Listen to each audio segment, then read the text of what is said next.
शान्ताकारं भुजगशयनं पद्मनाभं सुरेशं विश्वाधारं गगनसदृशं मेघवर्णं शुभाङ्गं लक्ष्मीकान्तं कमलनयनं योगिभिर्ध्यानगम्यं वन्दे विष्णुं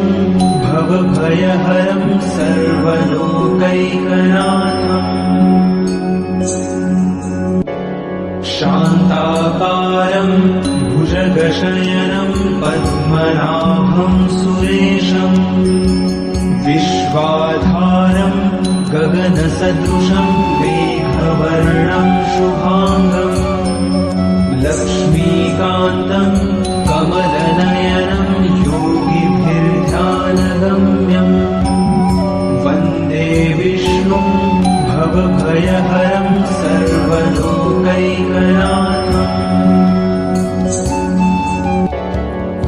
शान्ताकारं भुजगशयनं पद्मनाभं सुरेशं विश्वाधारं गगनसदृशं मेघवर्णं शुभाङ्गं लक्ष्मीकान्तं कमलनयनं योगिभिर्ध्यानगम्यं वन्दे विष्णुं भवभयहरं सर्वलोकैकनाथम्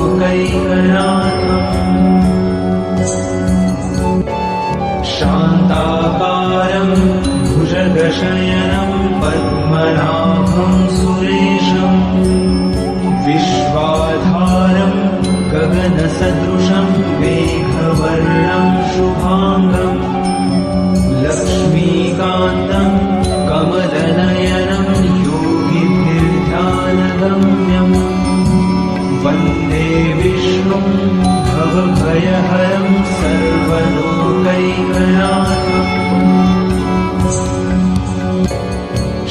शान्ताकारं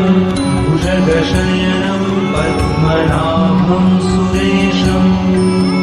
विश्वाधारं गगनसदृशं मेघवर्णं शुभाङ्गं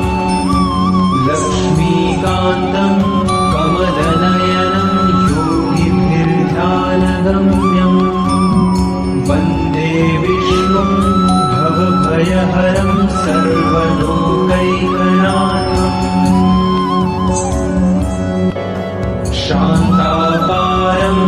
भुजगशयनं पद्मनाभं सुरेशं विश्वाधारं गगनसदृशं मेघवर्णं शुभाङ्गं लक्ष्मीकान्तं कमलनयनं योगिभिर्ध्यानगम्यं वन्दे विष्णुं भवभयहरं सर्वलोकैकनाथम्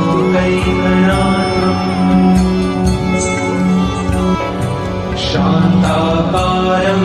भुजगशयनं पद्मनाभं सुरेशं विश्वाधारं गगनसदृशं मेघवर्णं शुभाङ्गं लक्ष्मीकान्तं कमलनयनं योगिभिर्ध्यानगम्यं वन्दे विष्णुं भवभयहरं सर्वलोकैकनाथम्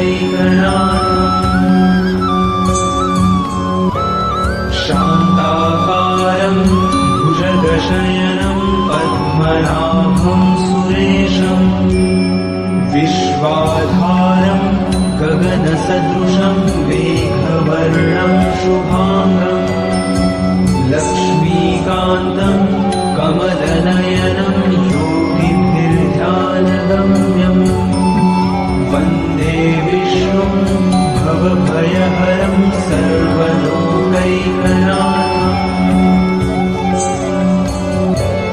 शान्ताकारं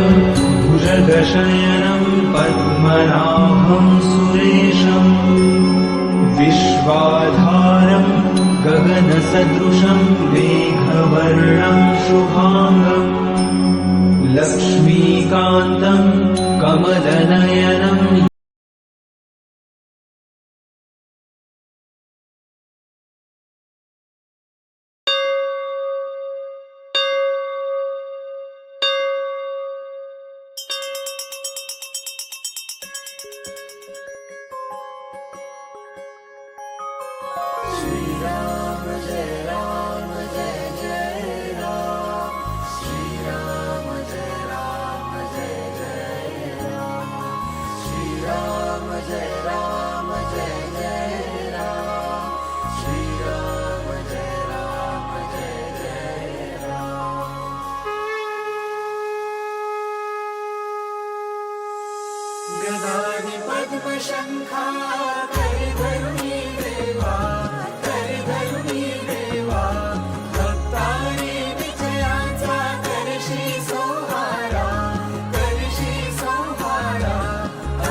अनंतकोटी ब्रह्मांड नायक राजाधिराज वैकुंठाधिपते श्री लक्ष्मीनारायण